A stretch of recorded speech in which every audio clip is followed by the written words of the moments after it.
I'm Dennis Green on Jazz 88.3 KCCK, doing an interview via Skype today with pianist Emily Baer, who is going to be doing a concert with her trio at the Gallagher Bluedorn Center at the University of Northern Iowa in Cedar Falls, coming up on April 18th. Emily, thanks for joining me today online.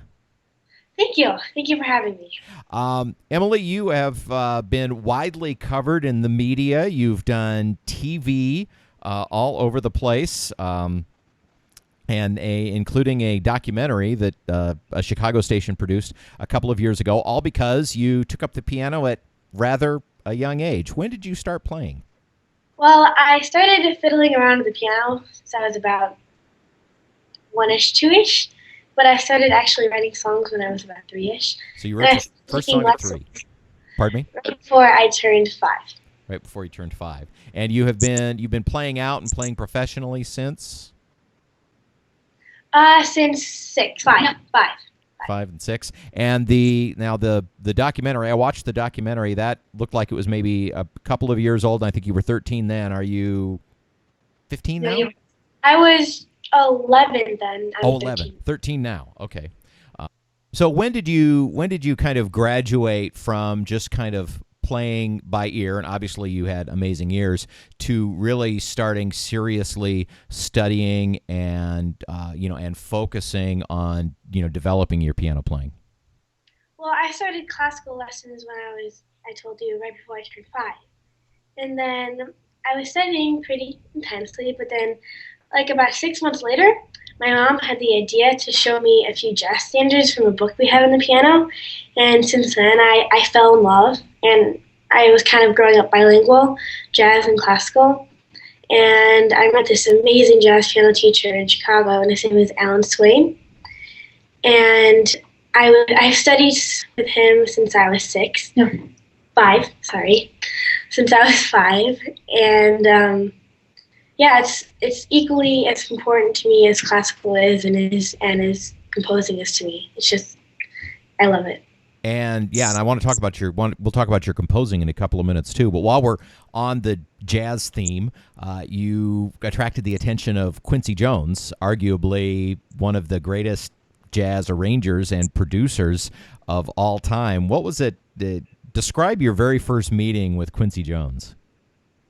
Well, I met him for the first time at his home in Los Angeles, and it was pretty incredible. He's such an incredible and amazing guy, not alone, not just music wise, but just as a person.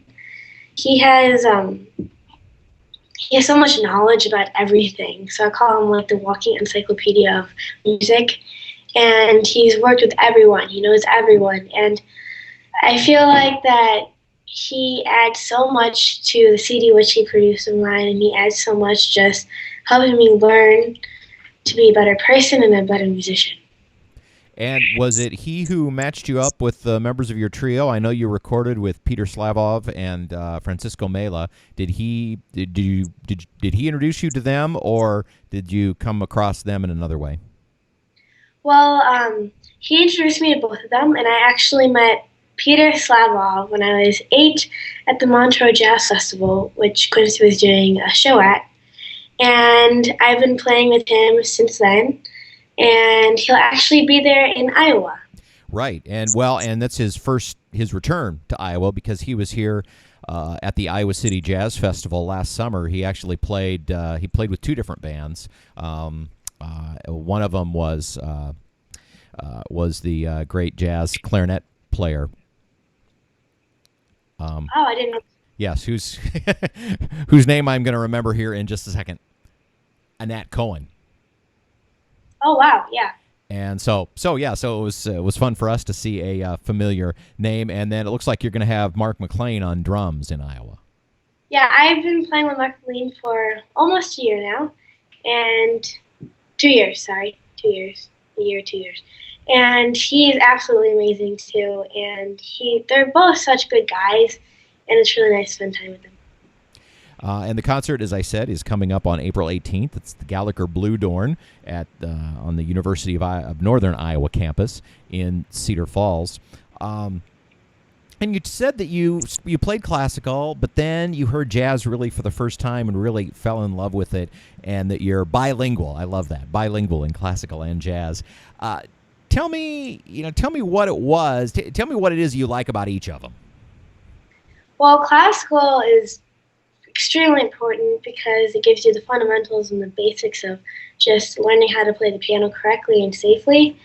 And I mean, its music is gorgeous, but it's always been for me kind of like putting a saddle on the wild horse. We either have to do exactly what every single mark on that page, I have to do exactly as it tells me to.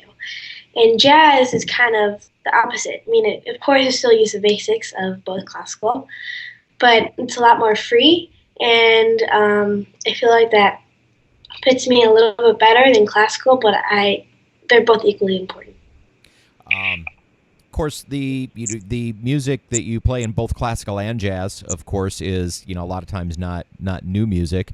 What do you listen to in your off time? Oh, I listen to everything and everything. I mean, I can listen to stuff from like pop to dance to house. But I mean, of course, I also listen to classical and jazz, like when I'm studying and stuff. But I mean, I love Ed Sheeran, of course. And I mean, I just don't listen to one artist. I listen to like one song from 40 artists. Well, like you said, you're bilingual. What has been the most memorable thing so far in your career? You've had a lot of pretty amazing experiences.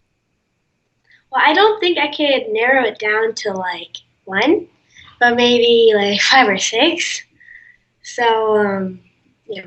So, do you want to tell you? Sure, sure. Run down the list. Run down Emily's top five. In no order. It says no. It's not relevant what the order is in, but probably some of them were the Montreux Jazz Festival, which was super fun and was just a great experience to be there. And probably the White House, which is also an amazing experience. That was really fun.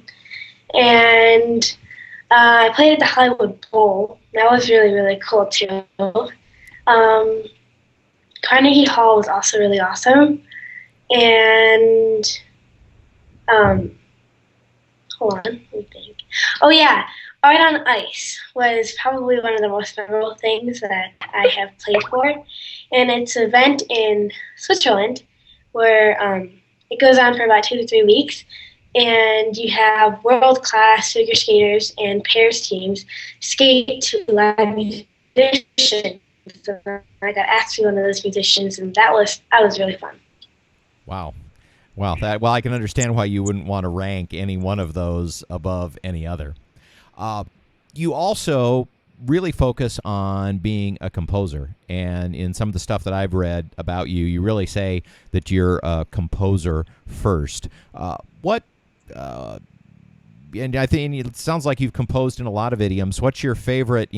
Classical, jazz, film score. Where which of those is your favorite? They're both so different that I honestly couldn't put a favorite on them. But I kind of I like mixing them. So like how Gershwin did it and how some other people have done it. But yeah, I couldn't do a favorite. But I mean, I love writing jazz pieces and I love writing film scoring and I love writing orchestral music and I love writing classical music and I love writing pop music. It's so hard to pick one. Talking with Emily Bear prior to her concert at Gallagher Blue Dorn at the University of Northern Iowa. If you're listening on the radio, you don't know that Emily's actually seated at her piano right now. And are you going to be able to play just a little bit for us? Sure. So this song I wrote a few years ago for Quincy, actually on the airplane, going to go see him, and he liked it, so he put it on the CD.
Wonderful. Thank you, Emily Bear. And that is Q, the song that she wrote for Quincy Jones. Emily, it's just been a great pleasure to talk to you. Looking forward to your show at the University of Northern Iowa coming up in a couple of weeks. And I just wish you the best of luck, and I hope our paths cross again soon. Yeah, me too. Thank you so much.